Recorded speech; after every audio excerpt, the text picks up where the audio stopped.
Cuba es hoy para muchos sinónimo de desigualdad, desesperanza y dictadura, pero esto es algo que no siempre ha sido así. Hubo un tiempo en que Cuba era sinónimo de prosperidad, de un nuevo horizonte y de un futuro mejor para tantas familias de españoles y asturianos, entre los que se encuentra la mía, personas que emigraron ahí en busca de unas oportunidades que no tenía España. Creer que el destino de Cuba es y ha sido siempre como el actual es erróneo y conduce al conformismo. El drama cubano tiene responsables directos, la dictadura comunista que llegó a raíz de la revolución de 1959. Y su gloria pasada aún pervive en los ojos y en las memorias de quienes conocen la verdadera historia, de quienes fueron despojados de sus propiedades y destinos, expropiados de una vida que les pertenecía y condenados al olvido y al exilio. Hoy vamos a aportar nuestro granito de arena en romper el silencio con el testimonio de mi abuela, Carmen Blanco. A ver, la relación con Cuba es una relación con unas raíces muy profundas. Mi bisabuelo ya había emigrado a Cuba y se marchó a trabajar a una fábrica de tabacos para ganar un dinero que necesitaban para sobrevivir en España.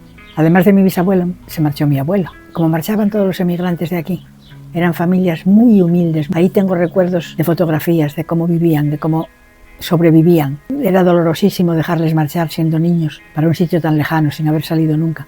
Mi abuelo era de un pueblo de aquí, de Campo de Caso, Veneros, Ramón Blanco Lobeto. Tenía 13 años cuando se marchó. Nos contaba siempre que le había llevado su padre en un caballo hasta Gijón y que cuando le dejó allí para coger el barco no se había vuelto a mirarle a la cara porque no quería que le viera llorar. Era muy triste. Marchaban además con las peores circunstancias, con una maleta de cartón. Pasaban 3 semanas o más de 3 semanas en el barco, con lluvia, con todo lo mal que lo podían pasar. Y siempre había allí alguien, algún familiar, algún conocido, que les buscaba algún trabajín para que empezaran a ganarse la vida en La Habana. Mi abuelo entró a trabajar en un hotel, era el que hacía los recados. Y el carnicero le cogió cariño. Estaba acostumbrado a verlo todos los días allí, tan formal. Le dijo un día: ¿por qué no te vienes aquí a trabajar conmigo y aprendes el oficio de carnicero? Y se marchó a la carnicería esa. Había entre ellos mucha solidaridad, lo que falta hoy. La solidaridad era un valor que tenían ellos muy arraigado. Y esa solidaridad la llevaron a todos los niveles. Me imagino que los señores que le compraban los zapatos vendrían a comprarle la carne a la carnicería. Que poco a poco él fue haciendo dinero, no conocía ni un cine de La Habana ni nada de nada, pero ahorraba hasta la última peseta. Con ese dinerín fue abriendo él su carnicería. Y como estaba en La Habana Vieja, tenía cerca todos los barcos, la compañía transatlántica, empezó a vender la carne en los barcos. Y estos empezaron a decirle: oye, Ramón, ¿y si nos traes también otra cosa, cualquier cosa que necesitaban? Y así empezó él a vender a los barcos cosas que necesitaban. Llevó para La Habana a su hermano Alonso.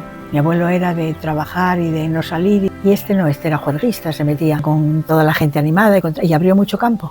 Y poco a poco fueron haciéndose, ahora Pía 108, fueron haciéndose con el negocio que les dio de vivir y que les dio. Él llegó a tener apartamentos allí, una fábrica junto con su hermano de picadura de tabaco que llamaban Blanco y Cía, que lo habían hecho para suministrar a los barcos. Pero cuando yo era pequeña, aquí a Campo de Caso, a casa de mis padres, a comer y a merendar y a cenar y a tal, venían gente de los barcos de la compañía transatlántica, del Marqués de Comillas, del Magallanes, eran todos conocidos de ellos, lógicamente. Aquí mi abuelo vino, se casó con mi abuela. Lo primero era ayudar a la familia, a dar dinero para comprar fincas, que era lo que no tenían. Yo tengo fotos ahí, ejemplo de cómo se vivía en aquella España de entonces. 1914, 15, la pobreza que había. Mis otros abuelos de Río Seco marcharon no para La Habana, sino a Pinar del Río. Esas son las raíces por parte de mi madre. Mi madre nació también en Pinar del Río y mi padre en La Habana, los dos cubanos. Y yo conocí la época en que todo era maravilla, lo que se hablaba de La Habana. Traían unos cochazos impresionantes, se llamaban Aiga. Ellos venían de indianos, que Aiga, muchos como ellos. Ellos vinieron, hicieron escuelas, arreglaron en los pueblos, daban dinero para cualquier cosa que se necesitaba. Mi abuelo criticaba mucho a los que venían presumiendo. Allí lo pasamos todos canutos. Vienen aquí y muchos alquilan el coche para venir presumiendo. Él nunca. Fue siempre muy económico, no malgastar. Y la ropa la compraba lo mejor posible para que durara. Hasta qué extremo que tu padre usó un abrigo Loden que había sido de mi abuelo. Cuando empezó el problema en Cuba con Fidel, mi padre quiso que mi abuelo trajera lo que tenía para aquí. Y mi abuelo no quiso. Quedó allí hasta última hora y no quisieron pasarlo. Llegó Fidel, se lo llevó todito. Yo siempre me llamaba la atención porque mi abuela era una persona muy pacífica, muy buena gente y sin embargo deseaba que se muriera Fidel. Me decía: ¿cuándo morirá ese hombre? Porque pensaba con una idea muy simple que si moría Fidel se acababa toda la historia de la revolución. La familia empezó a venirse, empezaron a vivir mal y a venirse. Yo recuerdo que cuando vinieron, por ejemplo, Ángeles y Armando, que Ángeles era hija de mi tío, de Alonso, al embarcar ya les quitaron todo lo que tenían de oro, relojes, todo lo que tenían de valor. El anillo de casados, que eran oro. Mi padre y mi madre fueron a una excursión que hubo de aquí de Campo de Caso a La Habana, muchísimo de tiempo después de morir mi tío, y mi padre tenía mucha gana de volver, tantísimos años desde pequeño que no había vuelto. Mi padre que no le dejan entrar y que le dan la vuelta para España. Las pasaron fatal, mi madre llorando, un disgusto tremendo por no llevar el pasaporte cubano. Estuvieron aislados a mi padre y a mi madre durante no sé cuánto tiempo hasta que se arregló la cosa. Dejaron pagado en el cementerio la lápida con la tumba de mi tío. Lo desmantelaban todo, si no habías pagado, supongo que pagando también. Lo de Cuba fue muy doloroso y mi abuelo y mi abuela murieron con la esperanza de que iba esto a solucionarse, de que Fidel iba a acabar, de que aquello no podía durar mucho tiempo. Para él lo del trabajo era el trabajo y seguía trabajando, hacía cosas porque se aburría. Marchaba por la mañana a la carnicería, que seguía comprando él la carne como si sí. Se hacía que trabajaba, hacía facturas falsas. Y un día mi abuelo se levantaba por la mañana y miraba desde la ventana y decía: en aquella finca está fulanito, a la hierba voy a ir a ayudarles porque tal. Y marchaba a ayudarles. A mi madre: ¿quién es el que entra en casa? Que viene de ayudar. Y era mi abuelo con el traje aquel de pantalón todo pintado y repintado de aquel paisano. Me llevaba puesto. Mi abuelo no había hecho otra cosa en la vida más que trabajar. Es una enfermedad, como otra cualquiera. ¿Te hizo alguna vez alguna reflexión en cuanto a Fidel, en cuanto a la revolución cubana? Mi padre hablaba lo menos posible con ellos. Mi padre siempre les animaba diciendo: esto va a durar nada, esto va a durar nada. Y eso a él le encantaba, porque creía que era verdad que iba a durar nada. La gente se resignó. Primero, porque habría gente que creía todavía en Fidel, que aquello iba a ser una revolución que iba a venir de maravilla. Que en segundo lugar, la gente empezó a darse cuenta cuando empezaron a notar que las cosas fallaban. Cuando iban allí ya gente a visitar, gente de aquí iban de excursión a Cuba y tal, dejaban hasta las zapatillas. A la familia en la que conocían y a la que visitaban le dejaban los zapatos, porque necesitaban de todo. O sea, se daban cuenta de que aquello era una necesidad impresionante de todo, la vida y por haber. ¿Hasta qué punto era Asturias parte de Cuba? Era tal la solidaridad y tal la necesidad que tenían de juntarse allí. Tenían seguros médicos que llamaban... De asturianos. Asturianos. No solamente había sociedad asturiana, había sociedad casina de La Habana. No asturiana, casina. Ponían dinero para mejorar el servicio médico de los que lo necesitaban. Ponían dinero para el edificio del centro asturiano. Ayudaban en todo. Esta casa fue construida con dinero de la migración. La casa de enfrente, esa casa tan bonita, la casa de Palel, lo que hacían, redundaban el pueblo. Estaba tan unido Asturias a Cuba, que no se concibe. Bueno, el Día de América en Asturias, en Oviedo, en la fiesta de San Mateo, hay un día de San Mateo que es el desfile de los aigas y de las carrozas, que es la fiesta de Asturias. Si no hubiese llegado el comunismo a Cuba y se hubiese cargado la economía y al pueblo, ¿qué Asturias imaginas en ese caso? Me imagino una Asturias ideal, una Asturias llena de posibilidades de todo.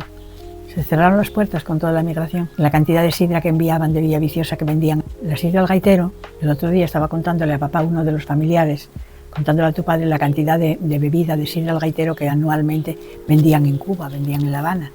Decía, cuando llegó todo esto, que estuvieron familias del gaitero hundidas. Y cuando yo estaba estudiando, yo obtenía cantidad de amigas que estaban estudiando y estaban internos en Oviedo gracias a la familia que tenían en La Habana, gracias a los emigrantes. Cuando llegó Fidel, me acuerdo que había gente que quería a Fidel. Y eso duró nada, porque esos mismos que hablaban así terminaron sin tener nada de nada. Qué fuerte. Engañó a la gente, además. Decía un cura del colegio mío que había venido de Cuba, decía, nos engañó hasta en la religión, porque venía con un escapulario. ¿Sabes lo que es un escapulario? No. Una medalla con la Virgen, son unas placas que llevan los católicos. Decía que Fidel había llegado con un escapulario puesto, o sea que había entrado a tope con la religiosidad. Yo el mensaje que mandaría a todo el mundo que tal era que era un mensaje de solidaridad, de poder devolver a esa Cuba parte de lo que Cuba nos dio a nosotros y poder volver otra vez a tener los lazos de unión. Esto tiene que cambiar porque lo de Cuba ya está llegando a un extremo que no puede más. Un mensaje de esperanza y ojalá se cumpla esa esperanza, porque yo sigo teniendo algo hacia el pueblo cubano porque tengo mis raíces ahí. Son todo títulos y son todo copias de notaría de lo que se compró allí, de las posesiones que hubo. Pero tengo la ilusión de que a lo mejor algún nieto mío todavía levanta algo esto y termina con la expropiación. El Día de América en Asturias, estoy yo en un aiga. Son de mi abuelo, Ramón, el padre de mi padre, la madre de mi madre. Mi abuelo de Río Seco cuando vino la primera vez con sus padres de Soto de Agres, mira qué pobres. Padres de mi abuela Lupe, que él estuvo en La Habana y ella aquí. Esta es mi abuela Esperanza en La Habana con con las dos hijas mayores. Con mi madre y sus hermanas en La Habana. Fíjate, los niños en la posguerra, los pobres con madriñas, con el pelín corto, con el maestro.